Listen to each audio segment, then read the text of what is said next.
And on today's show, what do consumers expect? Part 4 of this week's series on prospecting through lead generation with CEO Tom Carolan of Parasol Leads, the 2014 winner of the Best Lead Quality Award. Hi everyone, I'm Steve Savant, syndicated financial columnist and contributing author to Backroom Technician in Innsmark. Let's get down to business. Welcome to the show, Tom. Thank you, Steve. Day 4, wow. Yeah. We're talking about today, and I want to get into this because, you know, we always talk about agent expectations. We talk about expectations of the lead generation, but really the person who we should be orbiting around is really the consumer. And so let's talk about what do they expect. And and this segment is going to be important to you because I must say, I think we've miscalculated here. I honestly do. Talk a little bit about what do they expect from us? Well, first, we did speak about the instant reply. They want to be contacted very quickly. They're looking for information. Very often, they're kind of expecting the worst. They're going to get someone, and they have a guard up. So the talent of the advisor to bring that guard down is very, very important. So they're looking for someone that is looking to provide a service to them and protect them. So they want someone that is going to get inside their concerns and their pain and help them fix that. So am I speaking and addressing the pain point of the consumer immediately, right up front? Well, you're gathering information, and you're trying to find that you're trying to pull that out of the consumer. And if you approach every call with that perspective where you're trying to gather that information, at some point you're going to get to the green light, you're going to get the green light, and then you're going to be able to have a solution. Do you have any kind of scripting or maybe your own modeling for this that you guys have developed? It's very real. It's the real world. So it's one person to another, and we're just trying to gather their information and seeing how can we help them. Well, if I have a consumer expectation and I know that I'm going to make a call on a person who wants me to contact them on an exclusive lead, and I make that call, I still have a guarded person on the other side of this line. How do I drop that guard? What's the first contact? What's my kind of introduction? So you have probably 30 seconds where you're going to introduce yourself and you're going to let them know, I'm here to help you. And then you've got to deliver a piece of information that will let them know that you do have the tools to help them. And I'm responding off lead. So I'm Steve Savant. I'm Mr. Carolan. I'm Steve Savant. I'm responding to an inquiry from you, and I want to be helpful. I've been an advisor for so many years, or no, I'm going right to his need. What am I, I'm trying to figure what my transition is once I get that first introduction line out, because I'm trying to, if I'm hearing you correctly, I'm trying to bring down the guard. You are. And if you are, for example, with a brokerage that has a big portfolio, you might say something like, I have 50, 60 products that I can offer in that realm of insurance that you are looking for. Or if you are a captive, you might say, I come from this organization, and you might come from the perspective of having a great brand. So whatever you have, you're going to let them know how that can help them as soon as you can. Okay, so in your general terms, and you have people, I know you do, you have some what you call your creme de la creme guys, advisors who are unbelievable at closing.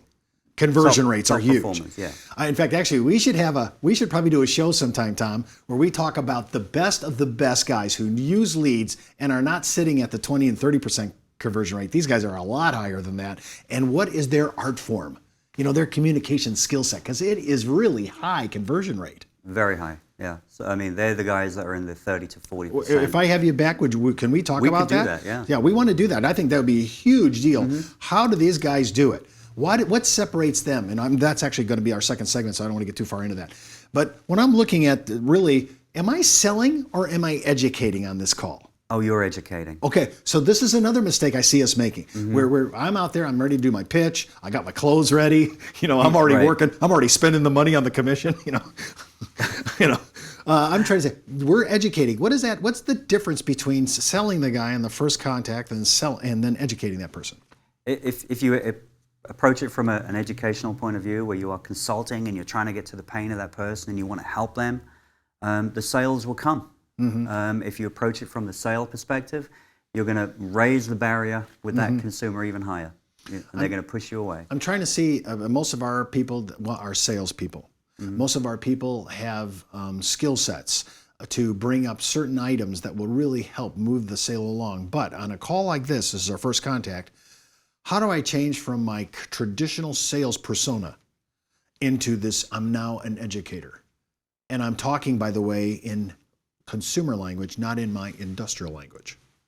So you have a bit of a conflict. Yes, I do. You do, because you have a medium which wants instant gratification from you, and yet you have to educate. It's difficult. It is difficult, but the most successful people can do that. Well, I want to really talk about the very ways that we can get this done, and especially on our second half, what differentiates you? And part of the differentiation, especially in leads, is learning how to become an educator on your first contact interview with your client. Because the salesmanship issue, as you said, is only going to raise the barrier, and there'll be resistance when I had a person that was willing to talk to me. Right. I want to do that. Well, when we come back, we're going to talk about that right after the break. Back in the day, life insurance professionals were called field underwriters. Then, carriers trained their field force in the basics of life insurance underwriting. Today, the insurance industry doesn't educate the agent population as they once did. But now you can have the Informed Risk Guide at your fingertips so you can illustrate a reasonable rate class for your life insurance prospects. Just request your copy of the Informed Risk Guide at downtobusiness.ashbrokerage.com. It's free from Ash Brokerage, the practice enhancement company. Well, we're talking about in this segment, how can I be a differentiator? Because I'm still enamored by Tommy, your first thing in your first segment. I love this idea. There are guys that their conversion rates are so high in the 80s. I mean, they're way up there, and I want to be able to be a good conversion.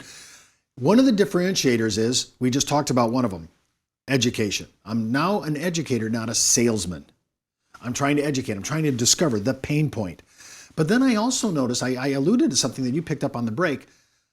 We are still talking in industrial language. I've seen this time and again. I don't mean to, but I default. We're doing shows that are talking with advisors. So we're talking in our acronyms. We're talking in our high vaulted MBA industrial language. We really have to understand consumer shows. When we do our weekend show, Steve Savant's Money, we don't allow any of that. We have to talk normal. So when we have to talk about our target, we think we have to pontificate to prove to our client how knowledgeable we are. Is that really a falsehood? It is. I think that you connect on a much deeper level when you can communicate with the consumer the points that you're trying to make at their level. So if you can leave out the industrial jargon and use terminology that they understand, and the better you are at communicating in that way, I think the more success you'll have.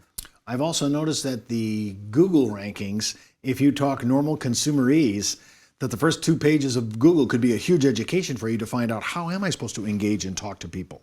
I don't want to be looking at my industrial brochures. I want to be looking at, how does Google talk about the subject that I want to talk about with this client? And perhaps that process of education for the advisor is best served by listening to the consumer and hearing how they are speaking to you and using the same terminology with them.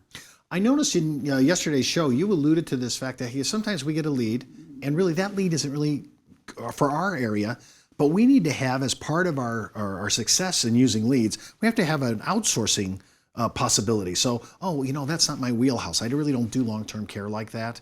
But I have a person that's an expert in this. He's on our team. I have a network in my study group, and I'd be happy to refer you to that. I think that's another differentiator when I'm on the phone, when I go, this is not my area, and I can't really help this guy, but I want to help him. I want to escort him to another advisor who has a wheelhouse area in that. Yeah, I mean, consumers love to hear if they approach an advisor and they ask a question, and that advisor says, you know what, I really can't help you. I don't quite have the products that can solve that issue for you, but I have someone who I'm aware of, who's part of my network. He is an expert in that field. I'm going to refer you to him. And you've just provided a great service to the consumer and to your referral partner there. When I'm on the phone, I've differentiated myself. I've educated the client. I'm not trying to sell him. I called right away. I'm doing all the things. I'm not breaking formula. How long do I go in my first conversation before I try to set an appointment? I know I can't do it right away. How do I know when I can read his comfortability, her comfortability? Because a lot of guys ask me this all the time. Do I ask him for the appointment on the first call? Do I do it in middle way through? Do I do it at the end? See, I think that at the end of nearing the end of that first call, you provide options, and you say, hey, these are the options that we've spoken about, and these are the next steps. These are your options for the next step, and perhaps an appointment would be one of those. and you let the consumer lead the relationship. Let them lead it at their pace, because you don't know what they're looking for on the other end of the line. I took, this is just an example for myself, I took a lead a couple weeks ago that I received from an agent because he thought I could help the client out. I got on the line with the client, explained the position because I wanted the advisor to get the case. I actually substituted for him. Okay. So I got on the phone and I said, I talked to the client, I got the client in comfortable.